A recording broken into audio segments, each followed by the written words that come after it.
मोक्षमार्गस्य नेतारं वेत्तारं कर्मभोवृतां ज्ञातारं विश्वतत्त्वानां वन्दे तद्गुणलब्धये।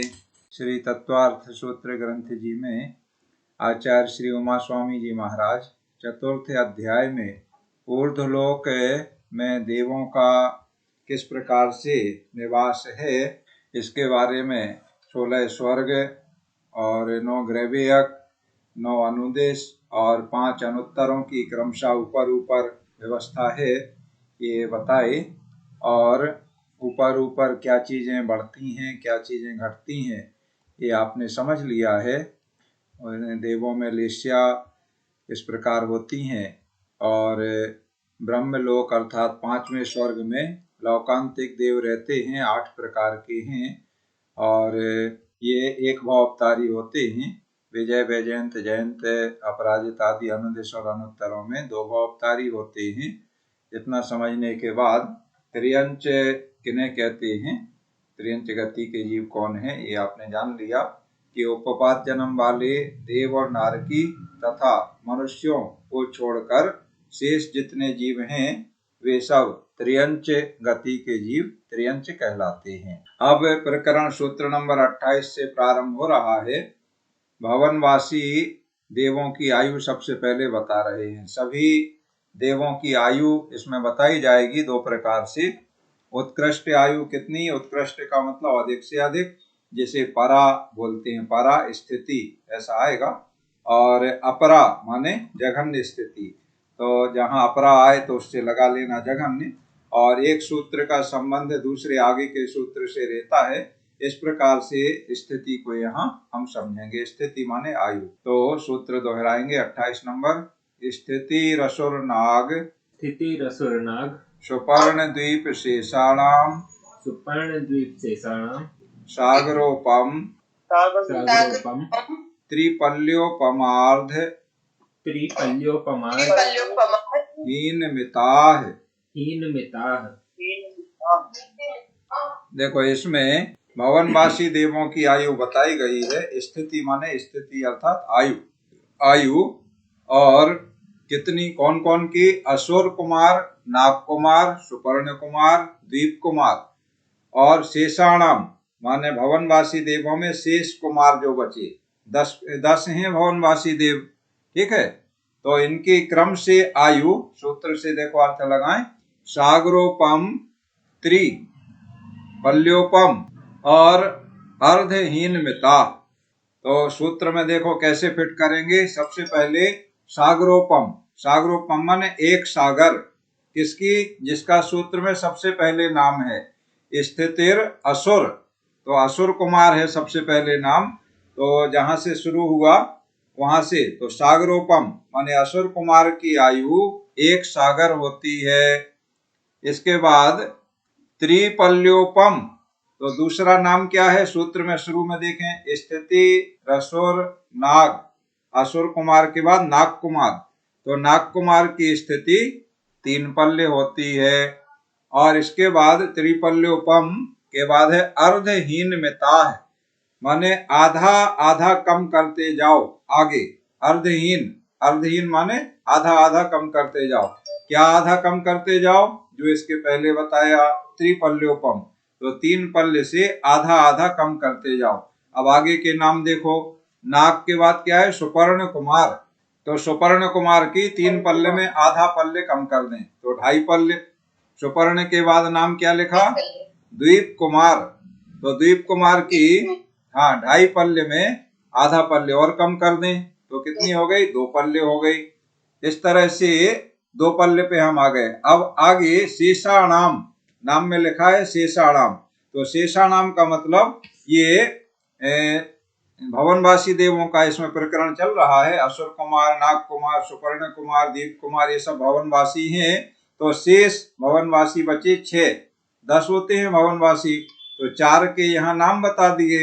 और शेषाणाम का मतलब 4 और हैं जो भवनवासी, 6 और हैं। तो उन 6 कुमारों की आयु फिर आधा पल्ले कम करो तो 2 पल्ले पे हम आ गए थे दीप कुमार में। अब आधा पल्ले और कम किया तो 1.5 पल्ले, अर्थात 6 कुमार जो बचे उनकी आयु 1.5 पल्ले होती है। इस तरह से हमने निकाल लिया। असुर कुमार 1 सागर, नाग कुमार 3 पल्ले, सुपर्ण कुमार 2.5 पल्ले, दीप कुमार 2 पल्ले और बाकी के 6 कुमार 6 और बचे, उनकी सभी की आयु 1.5 पल्ले होती है। इस तरह से भवनवासी देवों का यहाँ उत्कृष्ट आयु का वर्णन पूरा हो गया। जघन्य आयु आगे बताएंगे, आगे सूत्र आएगा जब जघन्य का प्रकरण आएगा। अभी उत्कृष्ट बता रहे हैं। अब आगे अगला सूत्र देखें। भवनवासी आपने समझ लिया।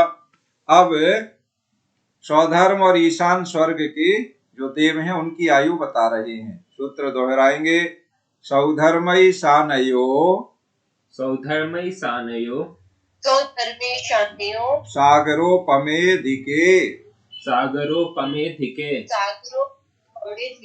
सागरोपमे अधिके।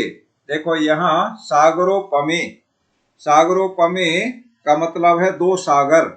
अब आप कहेंगे 2 तो लिखा नहीं है इसमें, ऐसा आप कहेंगे तो 2 कहाँ से आया?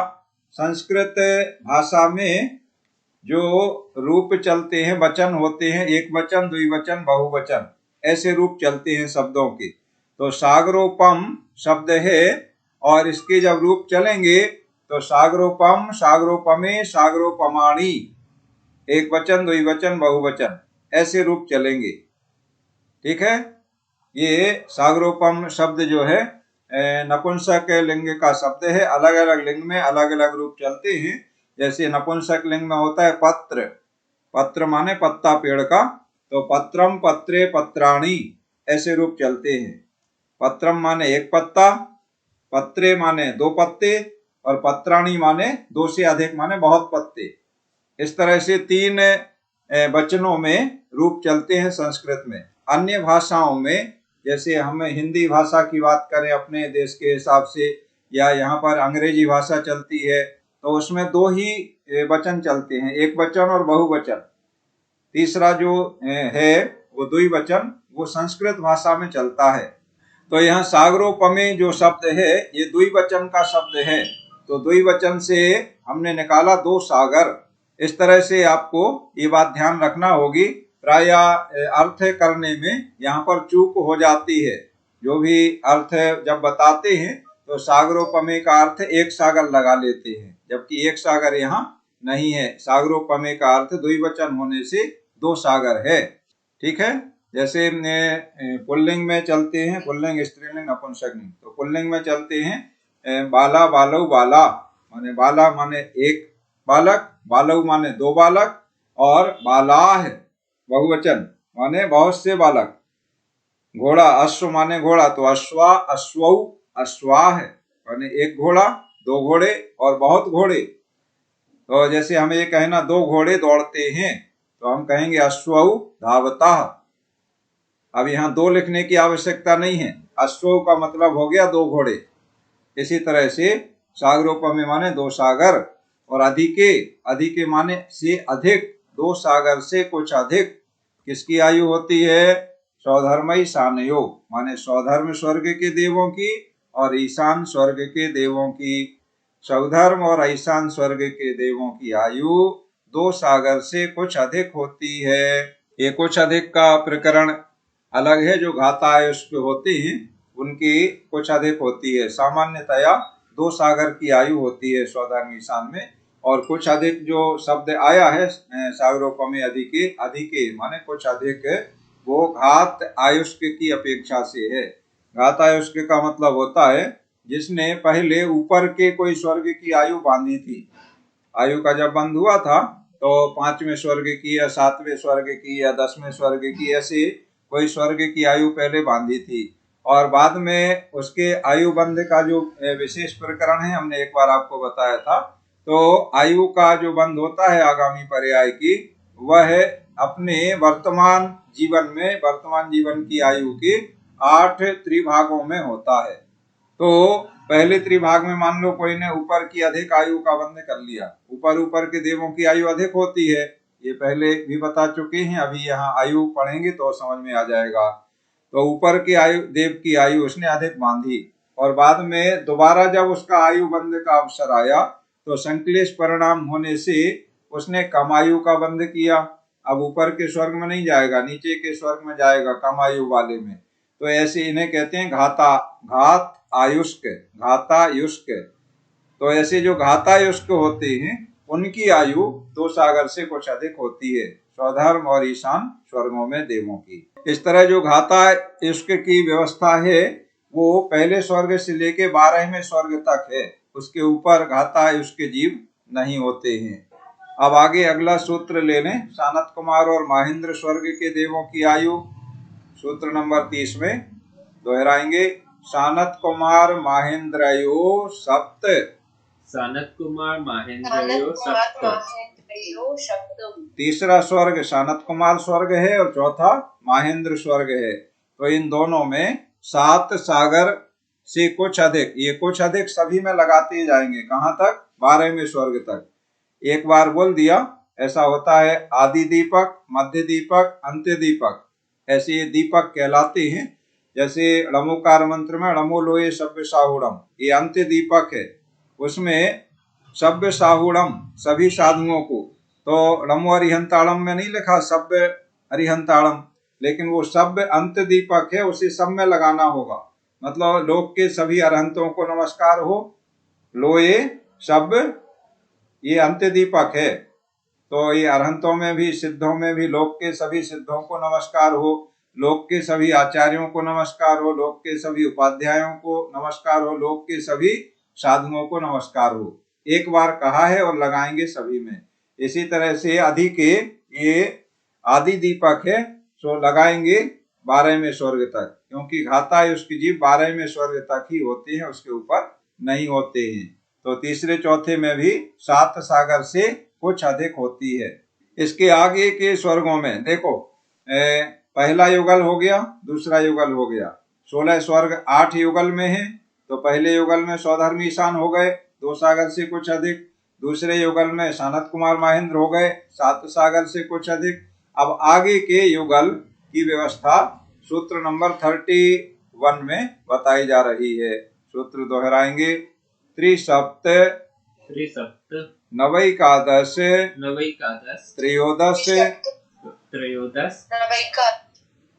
त्रयोदश पंचदश भिरधिकानीतु। अब इसमें क्रम से इतने इतने बढ़ाते जाओ। किसमें बढ़ाते जाओ? इसके पहले जिसका वर्णन हुआ, इसके पहले कितनी आयु का वर्णन हुआ? 7 सागर आयु का वर्णन हुआ। अब 7 सागर में इस सूत्र के अनुसार एक एक युगल के लिए बढ़ाते जाओ। तो देखो 2 युगल की बात हो गई है ऊपर, दूसरे युगल में 7 सागर है। अब एक एक युगल में इतनी इतनी संख्या बढ़ाते जाओ। विरधिकानीतु माने इतनी इतनी अधिक है। तो अब देखो बढ़ा के देखें, सूत्र से लगाएं। 7 को हम फिक्स कर लें और 7 में इतने इतने बढ़ाना है, समझ गए? तो तीसरे युगल में बढ़ाओ कितने? 3 माने 3 बढ़ाओ। तो तीसरे युगल की आयु हो गई 10 सागर से कुछ अधिक। फिर चौथे में 7 बढ़ाओ और वो 7 फिक्स रहेंगे, उसी 7 में बढ़ाना है सब, ठीक है? पहले के जो 7 हैं, हाँ। तो चौथे युगल में 14 सागर से कुछ अधिक। 5वें युगल में 9 बढ़ाओ, 16 सागर से कुछ अधिक। 6वें युगल में एकादश माने 11 बढ़ाओ, 18 सागर से कुछ अधिक। अब देखो 6वां युगल मतलब 12 स्वर्ग हो गए। अब आगे के जो रहेंगे उनमें कुछ अधिक शब्द नहीं रहेगा, ठीक है? तो आप कितने बढ़ाना है? त्रयोदश माने 13 बढ़ाओ। कितने हो गए? 20 सागर, 20 सागर, ठीक है, 20। ये हो गए कौन से? 7वें युगल में। इसके बाद पंचदश माने 15 बढ़ाओ। कितने हो गए? 22 सागर। ये हो गया 8वां युगल। 8वां युगल माने 16 स्वर्ग की बात पूरी हो गई। 16 स्वर्ग की बात पूरी हो गई। अर्थात अब देखो संक्षेप में देख लें, पहले युगल में 2 सागर से कुछ अधिक, दूसरे युगल में 7 सागर से कुछ अधिक, तीसरे युगल में 10 सागर से कुछ अधिक, चौथे युगल में 14 सागर से कुछ अधिक, 5वें युगल में 16 सागर से कुछ अधिक, 6वें युगल में 18 सागर से कुछ अधिक। इसके बाद अधिक वाली बात नहीं रहेगी। 7वें युगल में 20 सागर और 8वें युगल में 22 सागर, मतलब 15वें 16वें स्वर्ग में 22 सागर आयु होती है। इस तरह से 16 स्वर्ग की आयु हमने समझ ली है। अब सूत्र नंबर 32 में 16 स्वर्ग से ऊपर के जो देव हैं उनकी आयु कितनी होती है ये बताया जा रहा है। सूत्र नंबर 32 दोहराएंगे। आरणाच्युता अर्णच्युता दूर्ध्वमेकैकेन दूर्ध्वमेकैकेन नवसु ग्रैवेकेषु नवसु ग्रैवेकेषु विजयादिषु विजयादिषु सर्वार्थ सिद्धौ च। सर्वार्थ सिद्धौ च। आरणाच्युता माने आरण और अच्युत स्वर्ग से ऊर्ध्व, ऊर्ध्व माने ऊपर, आरण और अच्युत स्वर्ग के ऊपर। आरणाच्युता दूर्ध्व, दूर्ध्वम। एकैकेन माने एक एक बढ़ाओ, एकैकेन माने एक एक बढ़ाओ। जैसे अभी बढ़ाए थे ना, कितने 3 7 9 11 13 15 ऐसे बढ़ाए थे, ठीक है। अब उसके ऊपर माने आरणाच्युता माने आरण और अच्युत। आरण और अच्युत का मतलब ये 15वें और 16वें स्वर्ग का नाम है। 15वें स्वर्ग का नाम है आरण और 16वें का नाम है अच्युत। तो आरण अच्युत स्वर्ग के ऊपर ऊर्ध्वम एकैकेन माने एक एक बढ़ाना है। किसमें बढ़ाना है? नवसु ग्रैवेकेषु विजयादिषु सर्वार्थ सिद्धौ, इन सभी में माने ऊपर की जो व्यवस्था है उनमें एक एक सागर बढ़ाओ। तो किससे बढ़ाओ एक एक सागर? जो आरण अच्युत की आयु है उससे बढ़ाओ, ठीक है। तो आरण अच्युत की आयु कितनी है? आरण अच्युत माने 8वां युगल, अभी लगाए थे ना, 22 सागर है, ठीक है। तो 22 सागर से अब हमें एक एक बढ़ाना है। तो अब इसके ऊपर 16वें स्वर्ग के ऊपर क्या है, क्रम से हम बात करेंगे। 16वें स्वर्ग के ऊपर है 9 ग्रैवेयक, ठीक है। तो 9 ग्रैवेयकों में हम एक एक सागर बढ़ाएं। तो पहले ग्रैवेयक में 23 सागर, दूसरे ग्रैवेयक में 24, तीसरे में बोलो 25, चौथे ग्रैवेयक में, 5वें में 27 हाँ, 6वें में 28 सागर, 7वें में 29 सागर, 8वें में 30 सागर और 9वें ग्रैवेयक में 31 सागर। 9 ग्रैवेयक की बात पूरी हो गई। अब 9 ग्रैवेयक के ऊपर क्या है? 9 अनुदिश। तो 9 अनुदिश का एक ही पटल है, इसलिए उसमें एक बार ही एक बढ़ाना है, 9 बार नहीं बढ़ाना है। माने 9 अनुदिश जो नाम है उन सब में एक बार ही एक बढ़ाना है, ठीक है। तो 9 अनुदिशों में आयु बराबर होती है उत्कृष्ट सभी की। जैसे ग्रैवेयकों में एक एक में बढ़ाते गए अलग अलग होती है, ऐसा अनुदिशों में नहीं होता है। तो 9 अनुदिशों की आयु 31 में एक और बढ़ा दो, कितनी हो गई? 32 सागर।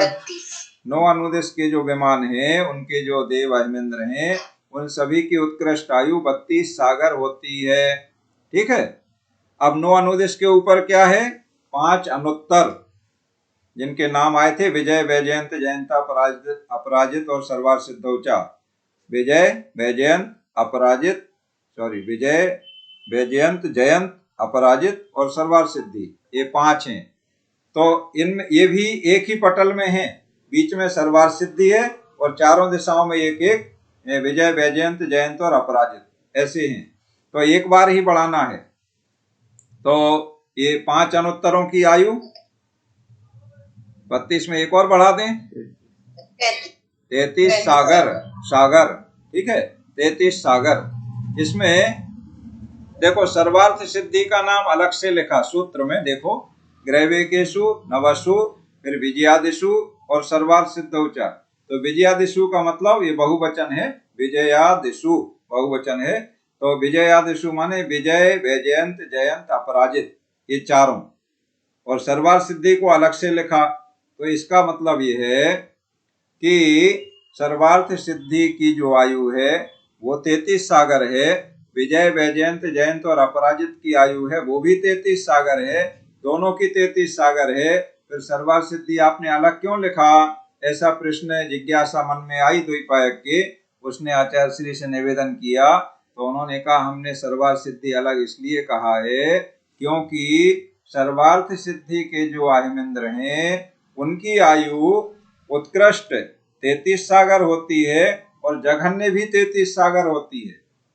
ये विशेषता बताने को हमने अलग से कहा, माने वहां जघन्य स्थिति का भेद नहीं है, उत्कृष्ट स्थिति ही होती है।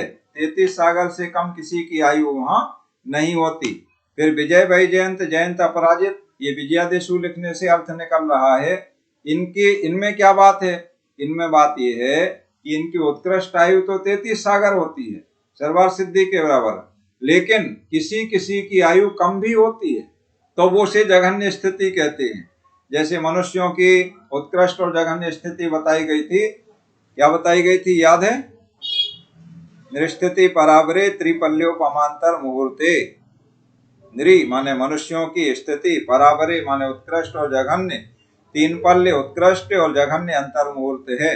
माने ज्यादा से ज्यादा कोई मनुष्य जीवित रहेगा तो 3 पल्य तक रहेगा, और कम से कम आयु वाला कोई होगा तो अंतर मुहूर्त वाला होगा।